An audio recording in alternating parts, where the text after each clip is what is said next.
As I'm sure many of you are aware, the Old Testament of the Bible contains numerous episodes of rather shocking behavior sanctioned by God. There are death sentences in place for relatively minor transgressions, some of which are no longer considered crimes at all. These sentences are often carried out by stoning the offender or setting them on fire. And of course, the trading of slaves is an accepted and regulated practice. And many of us, myself included, have wondered, was it really necessary to throw rocks at someone until they die, or cut off a woman's hand, or kill someone for working on the weekend? Why would God command this when it so obviously violates accepted moral standards? And some have tried to defend this, claiming that in those times these were the accepted customs. Thousands of years ago, it was common practice to stone people to death, or discipline your slaves by beating them. But if this is intended to absolve God from any responsibility for the brutality of the Old Testament, I really don't see how, because there are many instances where God has no regard whatsoever for the customs of the people he's dealing with. He repeatedly ordered that various tribes should be conquered violently due to their wicked ways. In the case of Sodom and Gomorrah, he considered them so outrageous that he personally killed them with fire. He declared that spiritual mediums deserved to be stoned, as did men who slept with men and those who worshipped other gods. Even eating shellfish was an abomination according to God.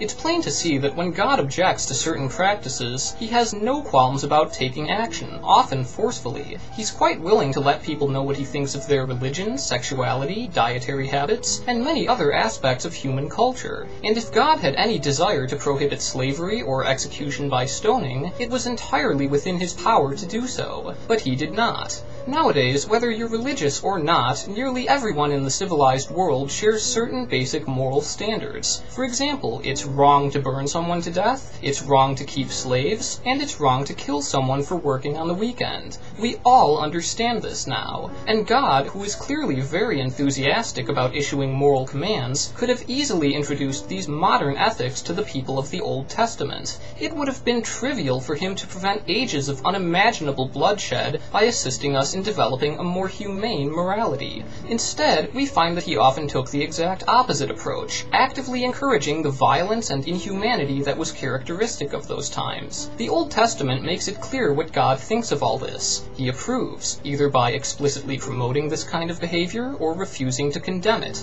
The idea that God was simply going along with what was appropriate at the time suggests a very human God, a God who needed many centuries, just as we did, to understand that this is not how we should conduct ourselves. This just isn't what you'd expect from a perfect, all-knowing, and timeless God. The moral failings of humanity are no excuse for God to sink to the same level, so it's quite strange to think that he would rely on us for moral guidance. But there's no way to deny that, according to the Old Testament, God knowingly endorsed the most appalling violence and injustice, and his actions would be considered absolutely intolerable by any contemporary standard.